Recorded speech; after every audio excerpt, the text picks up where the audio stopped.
Good afternoon all of you. Welcome to toppers you channel. இந்த வீடியோ எதை பற்றினதுன்னா, RRB group D education qualification சம்மந்தமாக கோர்ட்டில் ஒரு கேஸ் இருக்குது. அந்த கேஸ்னால் நம்ம எக்ஸாம் டேட்டு தள்ளி போகுமா, இல்லை அந்த டேட்டில் நடக்குமா, தள்ளி போனால் எவ்வளோ தூரம் தள்ளி போகும், அந்த மாதிரி நிறைய டவுட்ஸ் பரவலாக ஆஸ்பிரன்ஸ் மத்தியில் இருக்குது. ஓகேங்களா? ஸோ நான் இந்த விஷயத்தில் ஒரு சில என்னுடைய எக்ஸ்பீரியன்ஸில் இருக்கிற அட்வைஸ் மட்டும் தான் நான் சொல்ல போகிறேன். ஓகேங்களா? ஸோ ஏற்கனவே நீங்கள் பார்த்துருப்பீங்க, இந்த கேஸ் போயின்னு இருக்குது. நெக்ஸ்ட்டு ஹியரிங் பார்த்திங்கன்னா November 13 சொல்லியிருக்காங்க. ஓகேங்களா? ஸோ அதுக்குள்ளே ரயில்வே சப்போஸ் சிட்டி இன்டிமேஷன் கொடுக்குறதுனா November 7 கொடுத்தாகணும். November 7 கொடுத்துட்டாங்கன்னா இவங்க நடத்துகிறாங்கன்றதை நம்ம தெரிஞ்சுக்கலாம். ஓகேங்களா? ஸோ அதுக்கான சாத்தியக்கூறுகள் இப்போ வரைக்கும் எதுவும் தெரியல. ஏன்னா ரயில்வே சைடில் லாஸ்ட்டாக கொடுத்த நோட்டீஸே நான் இப்போ ஷோ பண்ணிகிட்ருக்கேன். இந்த நோட்டீஸ் தான். ஓகேங்களா? ஸோ இந்த நோட்டீஸில் என்ன சொல்லியிருந்தாங்கன்னா, November 17 ஸ்டார்ட் பண்ணி December 2 வரைக்கும் நடத்துகிற மாதிரி சொல்லியிருந்தாங்க. அதுக்கப்புறம் ஃபர்தராக எதுவுமே ரயில்வே சொல்லலை அஃபிஷியலாக. அவங்க சொல்லாத வரைக்கும் நம்மளுமே அதில் எதுவும் கன்ஃபார்மாக சொல்ல முடியாது. ஓகேங்களா? ஸோ நடக்கிற விஷயங்கள்லாம் பார்க்குறப்போ கொஞ்சம் தள்ளி போகும். அந்த ஜட்ஜ்மெண்ட்டை பொறுத்து தான் எக்ஸாம் இருக்குன்றது நம்ம புரிஞ்சிக்க முடியுது. ஓகேங்களா? ஸோ நான் என்ன சொல்கிறேன்னா, ஆஸ்பிரண்ட்ஸ் மத்தியில் இந்த தடவை 70+ ரா மார்க் எடுத்தால் தான் நம்மளால் வேலைக்கு போக முடியும். ஓகேங்களா?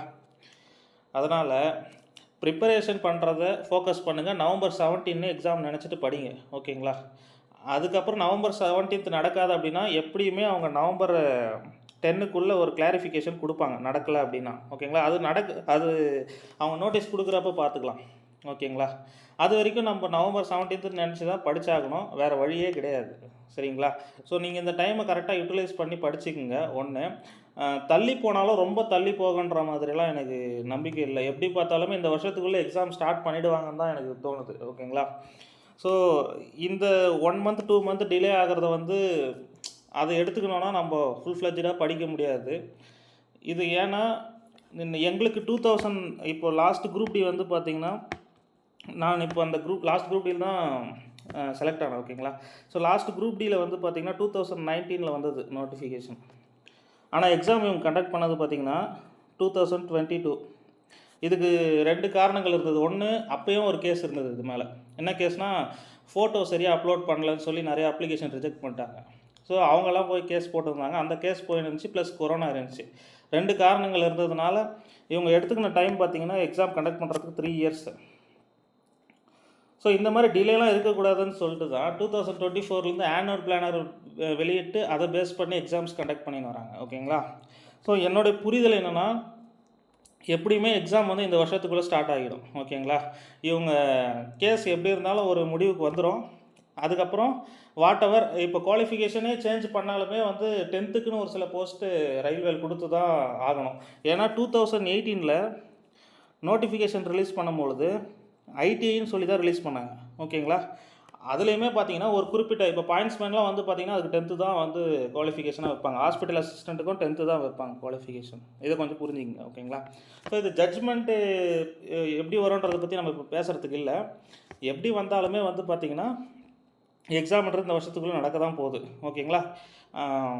அதனால் நீங்கள் படிக்கிறத இந்த November 17 தான் எக்ஸாம்னு நினச்சி படிங்க. ஓகேங்களா? குவாலிஃபிகேஷன் மாறிடுமா, இல்லை நோட்டிஃபிகேஷன் இதனால் கேன்சல் ஆகுமா, அந்த மாதிரி நோட்டிஃபிகேஷன் கேன்சல் ஆகுமான்லாம் கூட கேட்டிருக்கிறாங்க சில பேர். அதுக்கெல்லாம் வாய்ப்பே கிடையாது. ஓகேங்களா? நோட்டிஃபிகேஷன்லாம் கேன்சல் ஆகாது. இவங்க கோர்ட் கொடுக்குற ஜட்ஜ்மெண்ட்டை வச்சு ஃபர்தராக இந்த அப்ளிகேஷனில் என்ன மாடிஃபை பண்ணுறதுன்றது தான் அவங்க பார்ப்பாங்க. ஓகேங்களா? இல்லை 10th கொடுத்துட்டாங்கன்னா எந்த மாற்றமும் இருக்காது. டக்குன்னு சிட்டி இன்டிமேஷன் ரிலீஸ் பண்ணிவிட்டு அவங்க எக்ஸாமை கண்டக்ட் பண்ணிவிடுவாங்க. ஓகேங்களா?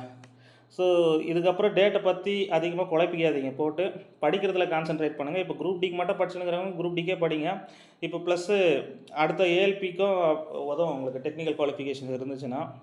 வேறு எக்ஸாமுக்கும் சேர்த்து படிக்கிறவங்க சேர்த்து படிச்சுட்டே இருங்க. ஓகேங்களா? அதே மாதிரி வேலைக்கு போகிறவங்க இந்த டேட்டை நம்பி லீவ் போடுறத பற்றியும் கேட்டிருந்தாங்க.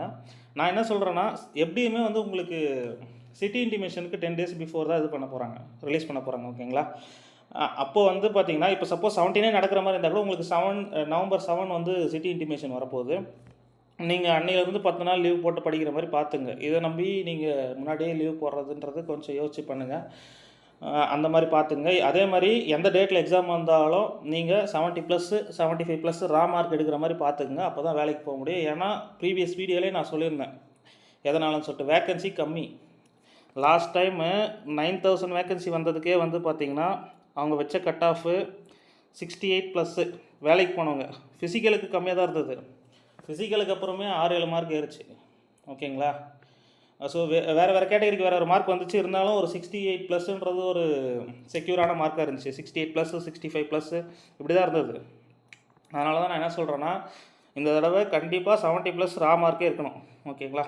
அப்போ தான் ஆஃப்டர் நார்மலைசேஷன் ஒரு 77, 78 அப்படி வந்துச்சுன்னா நீங்கள் ஈஸியாக வேலைக்கு போக முடியும் ஃபிசிக்கல் கிளியர் பண்ணிட்டு. ஸோ அதில் கொஞ்சம் கான்சன்ட்ரேஷன் பண்ணுங்கள். வேறு எதனா டவுட்ஸ் இருந்தால் கேளுங்க.